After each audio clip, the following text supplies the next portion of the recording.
There we go. Okay, so yesterday was a long read aloud and a long introduction to our book.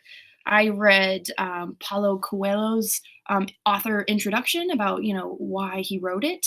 And then I read the prologue, which was about Santiago, the shepherd boy. He was in a caravan and he discovered this Greek myth, and it was the story of Narcissus. And he was the one who is known or was known to be looking into the water at his own reflection and was obsessed with himself. And he actually died that way. And Santiago, the shepherd boy, was like, interesting story, fascinating. And so we're like, oh, okay, how exactly is that Greek myth an allusion, a reference to a classic, story related to the shepherd boy Santiago's story?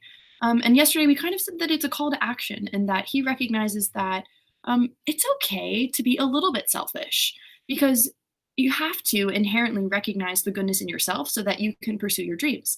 And so we ended yesterday on page 8, and he said to his dad, "Sorry, Dad, I don't want to pursue religion and become a priest. I actually really want to travel." He has like this inherent sense of knowing, like deep within him. And instead of like, going about and trying to please his father and living a life that probably would have been less meaningful for him, he said, "I'm sorry, I can't do this thing. I have to do what I'm feeling called to do." So that's where we're at, page 9. There's no chapters in this. Did I mention that last time? I hope so. There's parts, so we're still in part 1.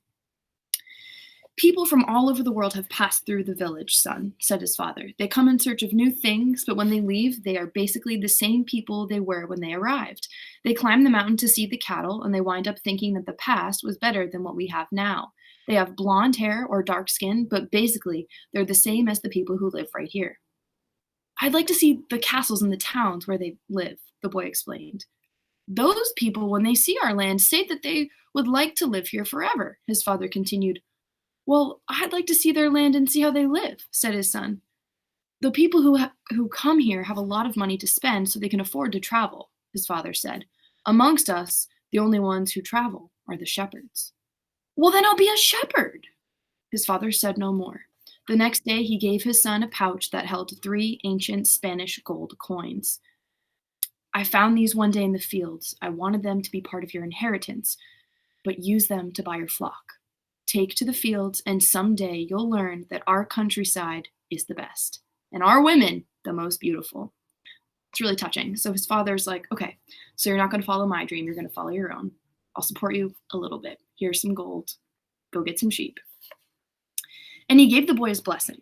The boy could see in his father's gaze a desire to be himself, to travel the world, a desire that was still alive, despite his father's having had to bury it over dozens of years under the burden of struggling for water to drink, food to eat, and the same place to sleep every night of his life.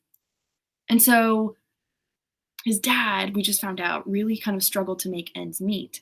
And I think, you know, it's very courageous of him to support his son in, pursuing his dreams, even though he thinks that maybe he would have a better life as a priest, something more stable for him. Okay, there's a little page break here.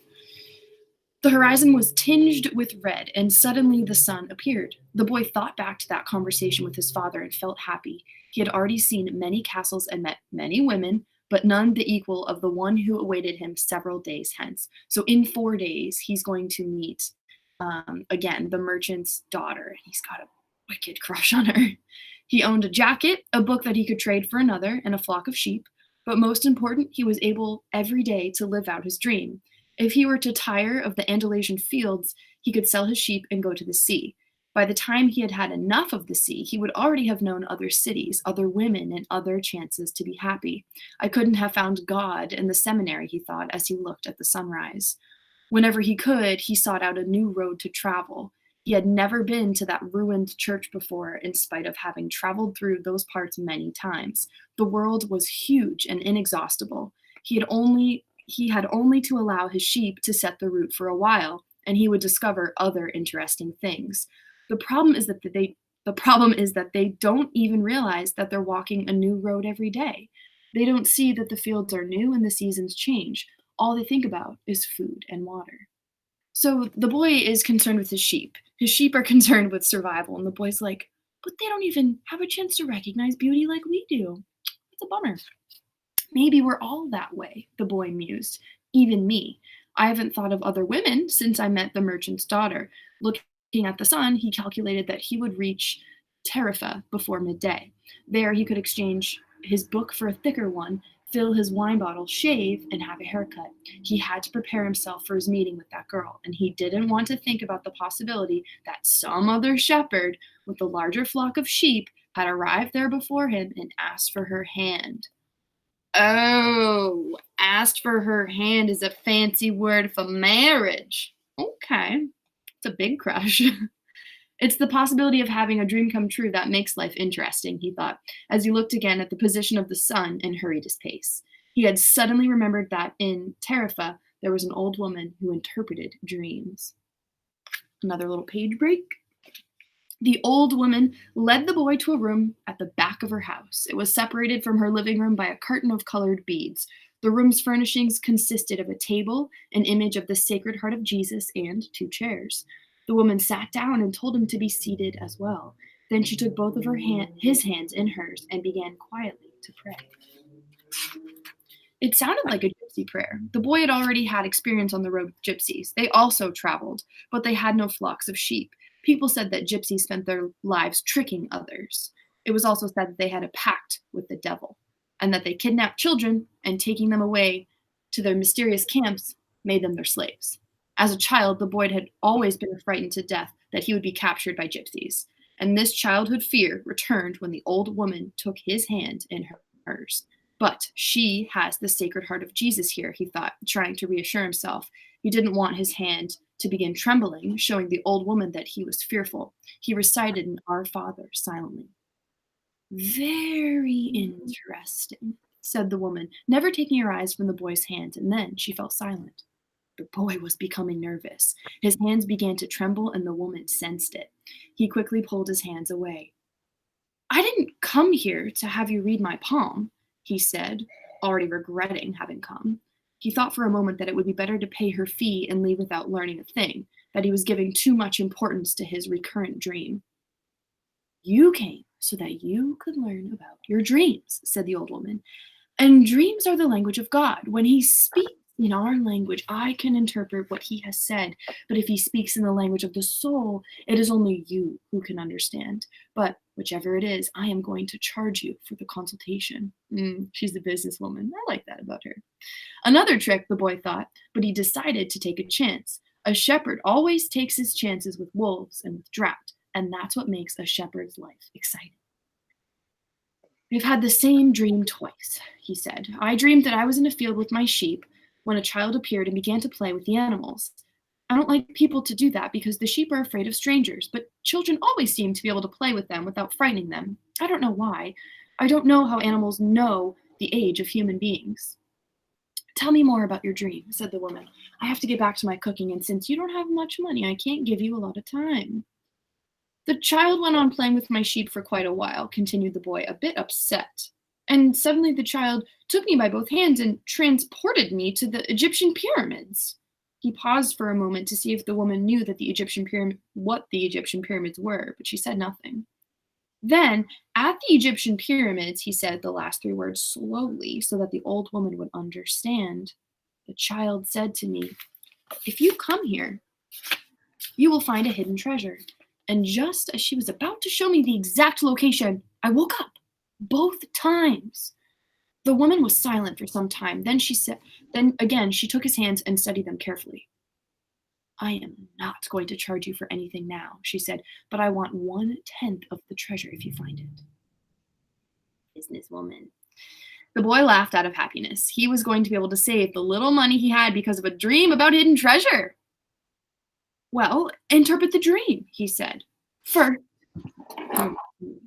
swear that you will give me 1/10 of your treasure in exchange for what I am going to tell you. The shepherd swore that he would. The old woman asked him again to swear while looking at the image of the Sacred Heart of Jesus. It's a dream in the language of the world, she said. I can interpret it, but the interpretation is very difficult. That's why I feel that I deserve a part of what you find. And this is my interpretation. You must go to the pyramids in Egypt. I have never heard of them, but if it was a child who showed them to you, they exist. There you will find a treasure that will make you a rich man. The boy was surprised and then irritated.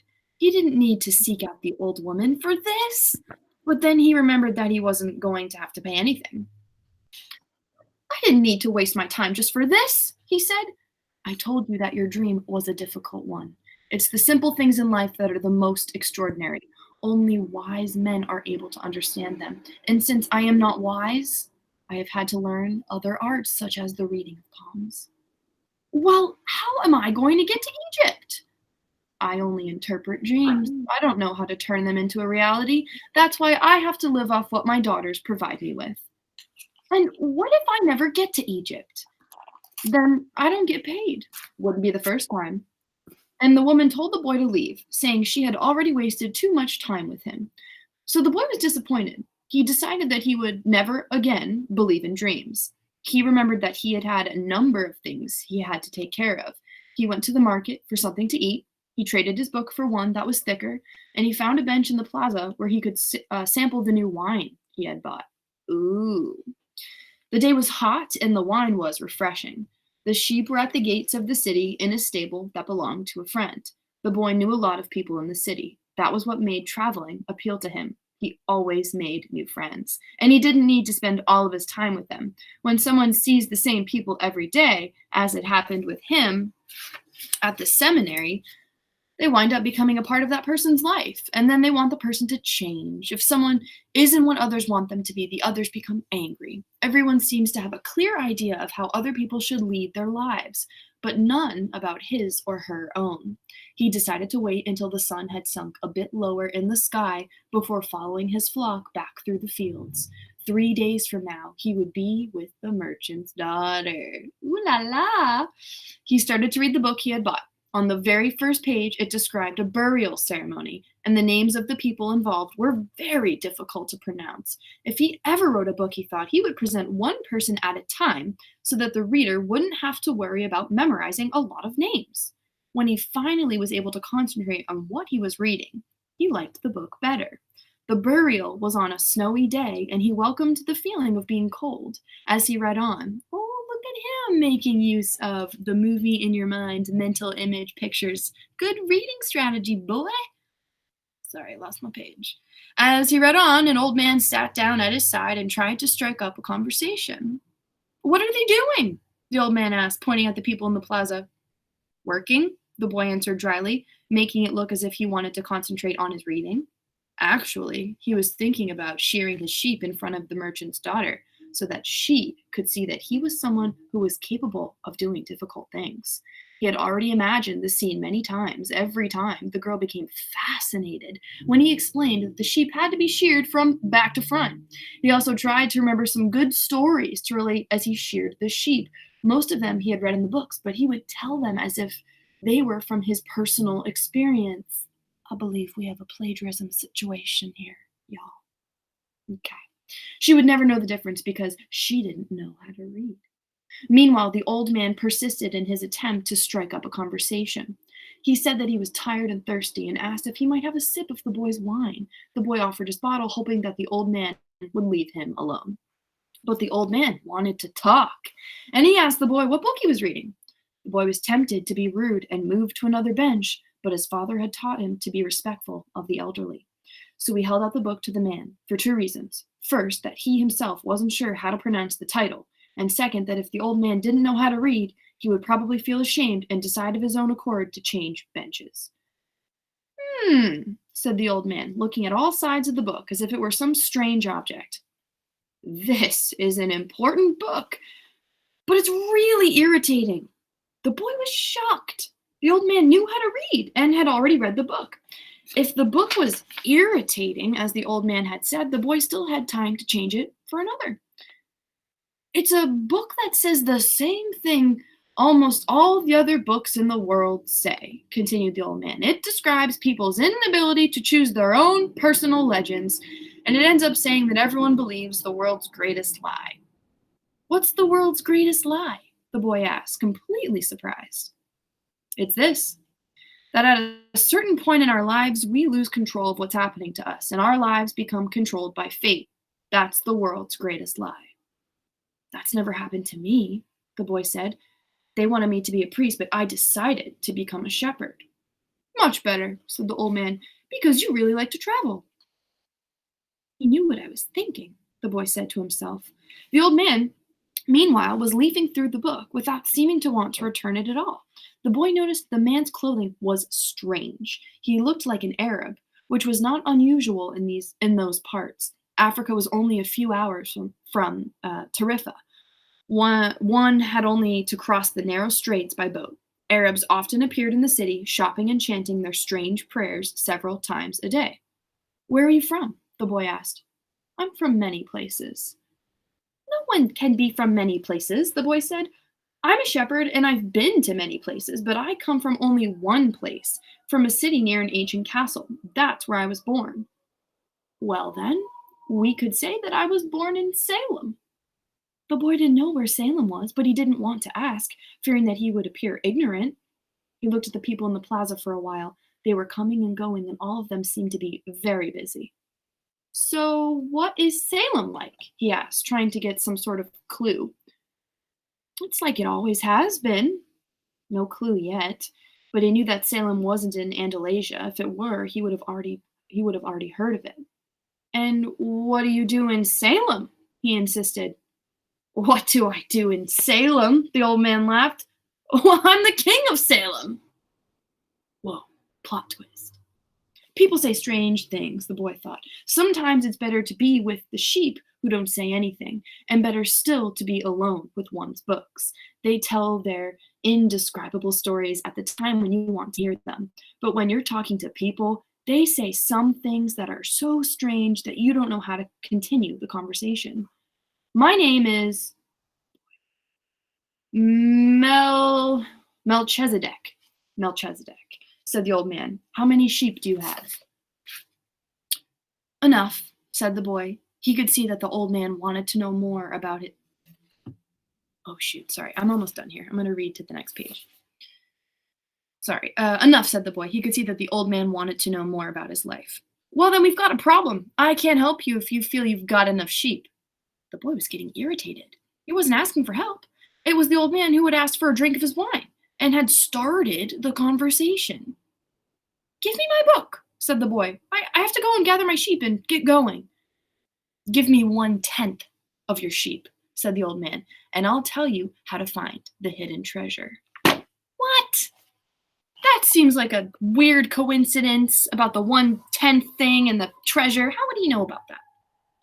The boy remembered his dream, and suddenly everything was clear to him. The old woman hadn't charged him anything, but the old man, maybe he was her husband, was going to find a way to get much more money in exchange for information about something that didn't even exist. The old man was probably a gypsy too. But before the boy could say anything, the old man leaned over, picked up a stick, and began to write in the sand of the plaza. Something bright reflected from his chest with such intensity that the boy was momentarily blinded. With a movement that was too quick for someone his age, the man covered whatever it was with his cape. When his vision returned to normal, the boy was able to read what the old man had written in the sand. There in the sand of the plaza of the small city, the boy read the names of his father and his mother and the name of the seminary he had attended.